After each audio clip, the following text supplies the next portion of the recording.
lovers. Okay, in what world does meat lovers mean mushroom? Yeah, way, and I'm like, nuh-uh, and she's That's right, Spider-Man fans. It is true. The Amazing Spider-Man 2 is finally out and available. And let me tell you guys something right now. I don't know how to feel about this game, Spider-Man fans. I mean, let's put it this way. This game, I don't know, it's just fun to play. I've been enjoying it. As you can see here, the worlds of Manhattan is very, very colorful. The graphics in this game are somewhat, I don't know, they just don't feel next gen. They just don't look next gen. Spider-Man looks fantastic, as you can see here. But what I don't like about this is the web slinging. Like, just moving around is just seems like it's kind of a chore. R2, I'm playing the PS. This is the PS4 version of the game, but R2 is used for shooting the webs out of your right arm, and then L2 is used for web slinging from your left hand. So it just kind of feels clunky. I mean, look at that. Look how much I'm knocking into buildings and stuff. It's just very, very clunky. I kind of miss the old Spider-Man games on the PlayStation 1 where you just had to hit X and he just shot the sky. I mean, yeah, I know it's not realistic at all, but I mean, look at this. Look at this moving around. It's just very clunky. Like, I had such a hard time moving from place to place. I mean, if there wasn't any buildings, I was kind of screwed. But as you can see here, it's colorful. The game looks pretty. You know, and let's look here, and I'll let you guys kind of see a little bit more of the story here. Wait, you gonna count that? I thought we had trust. You're funny. Hey, what's that? Stop!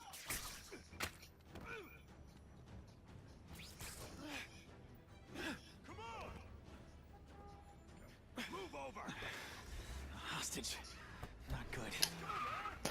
So as you can see, I mean, the game, it's just, I don't know, I just don't, I don't know how to feel about this. Like, Spider-Man, if you can see him, the character model himself looks great. He's about the only character model in this game that looks really good. There's a lot of suits to unlock. The gameplay, I don't know, it's just, it varies. I mean, obviously you've got your chase missions like this one here where you're trying to go after a car. You've got these little missions where they're hero missions that raise your hero meter. If you see that in the bottom right corner, you've got this hero meter. Basically, if you let it go for too long, you get the task force coming after you, and they'll try to gun you down using robots and stuff like that. It's kind of ridiculous. What do you get for doing maxing out your hero level? You get an achievement. That's pretty much it. And you don't have to worry about the task force chasing you down. So it kind of makes trying to maintain your task or your hero level kind of ridiculous.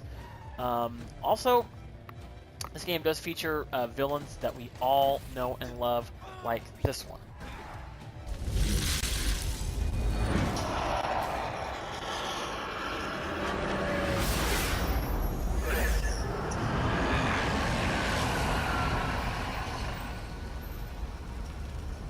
God, Harry Osborn, is that really you? Does it look like me? No. So you'll have characters like the Green Goblin, Carnage is in this game, Electro, etc. Tried something else. The game is, it's just, I don't know, I really don't know how to feel about it. I warned you, what could happen? I'm dying, you idiot. What else was I?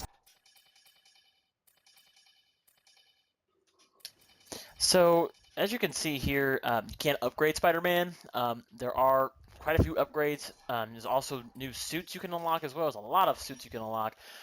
You also have to get points to unlock upgrades, and you can earn points from doing missions, and different side quests, stuff like that.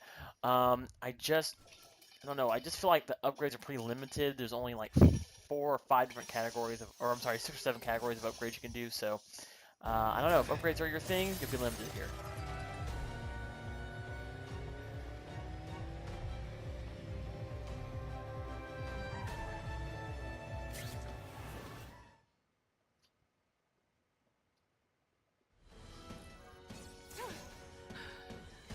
You okay? Just shaken up.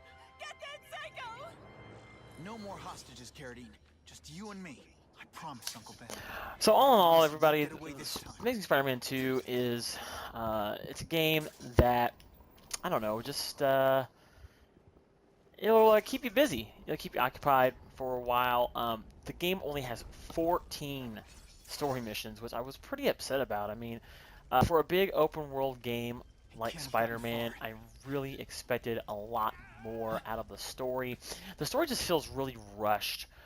They threw in quite a bit of villains, and it just feels really rushed. Um, Obviously, this game My God. has nothing really to do at all with the movie. There are just a few slight Reported dead body. similarities between this and the actual movie themselves. So, if you're worried about being spoiled or anything like that, as far as the actual movie goes, don't worry. You're not really going to get too much spoilers here with this. Electro is in this, like I said before. The Green Goblin, um, Cletus Cassidy, Carnage, all that. So I mean, for the most part, the controls are clunky as hell. I really didn't care too much for how you web sling in this game. Getting around, like I mentioned before, it's kind of just feels more like a chore, like a task than it does. It's not real smooth.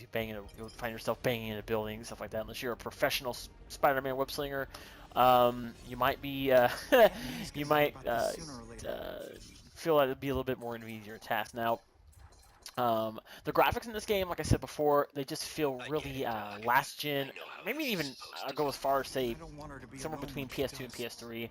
PS3. Character models for Spider-Man look great, but not so much for everybody else. It's like they took a lot of time. It's like Activision took, or I'm sorry, Beesnox took a lot of time in making Spider-Man's character model, like when you actually are Spider-Man as seen here, made him look fantastic. But everybody else just kind of, even like when you're playing as Peter Parker, uh, all the other character models just look like, sorry, they just look bad. Other than that, New York City is New York City. The buildings look decent. I mean, it's just, I don't know. I've just felt like when they were making this for next gen, they just did not take enough time to give it that next gen feel. Bad guys don't look as great. Voiceovers are pretty well done.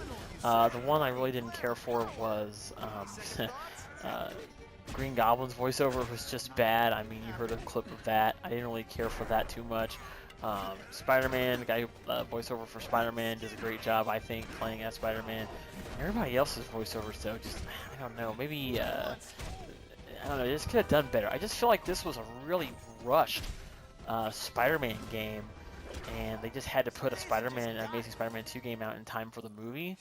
I'm all about Spider-Man games. I love comic book games. Spider-Man games were some of my favorite games to play, but it just seems like now they're just going down. I don't know. The last game I really enjoyed that was a Spider-Man game was Spider-Man 2 for the PlayStation 2. It was probably the last, or Spider-Man 2 for PS2, Xbox, whatever.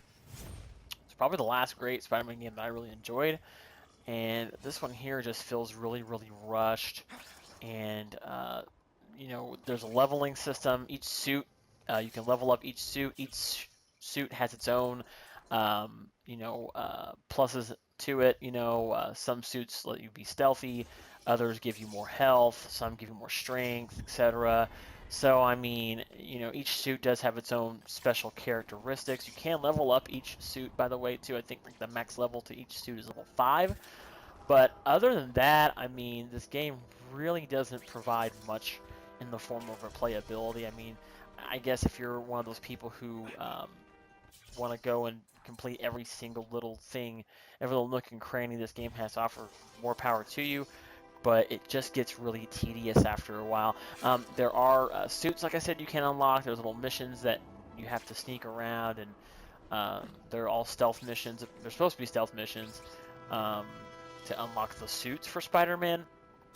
But I mean, you see here, look at this maneuvering around. It just seems like such a chore. I mean, I found myself more often End of the line. uh, Grab anyway. running into buildings than I did just smoothly. Like now you see smoothly going around, but Whatever she's it working just on, sucks because I bet it can help me there'll out. be times when you just go to web sling and then you run right into a building. Like you'll sling in one direction and you just go right into a building, and it just Very takes away interesting. from the fun factor of the game. Because I mean, Spider-Man is probably my favorite comic book character. And in this game, it just takes away the Hammerhead. coolness of Used Spider-Man, to be a because I mean, soldier Spider-Man for wouldn't just Mom. run into buildings Dumb left and right. muscle. Leg So breaker. that's how it is here. But then, There's a lot of somebody in your family collectibles had a if you're into that sort of thing. But as far as the story goes, if you're just somebody who just wants to play this game for the campaign and the story, you're going to be disappointed. The game takes anywhere between, I'll be honest with you, 4 to 5 hours to complete. There's really not a lot of in-depthness into this game. There are some like QTE, quick time events from time to time, but other than that, it's just pretty bland. So all in all, I'd have to give this game a 3 out of 5, just because, you know, it's Spider-Man, it's fun.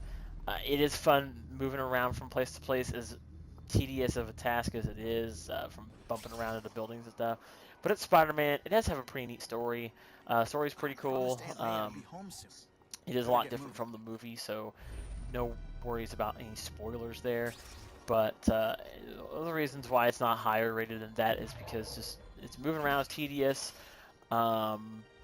Character designs, other than actually Spider-Man's actual character model, looks good. Everything else just doesn't have that next-gen feel. So if you're buying this game expecting to have a really amazing next-gen Spider-Man game experience, you'll be very disappointed. I would say this is more of a rental than it is a purchase. So if you want to play this game, please go rent it. Don't buy it. It's not worth. I don't think this game's worth $60. Save yourself some money if you have a way of renting it, or if you have a friend that has it, borrow it. I just don't recommend buying this. This is one of those bargain bin game purchases. So that's going to be it today. This is Brian Alford from Dragon Blogger, and I want to thank you guys for taking the time to watch this review of The Amazing Spider-Man 2. For more reviews, go to dragonblogger.com.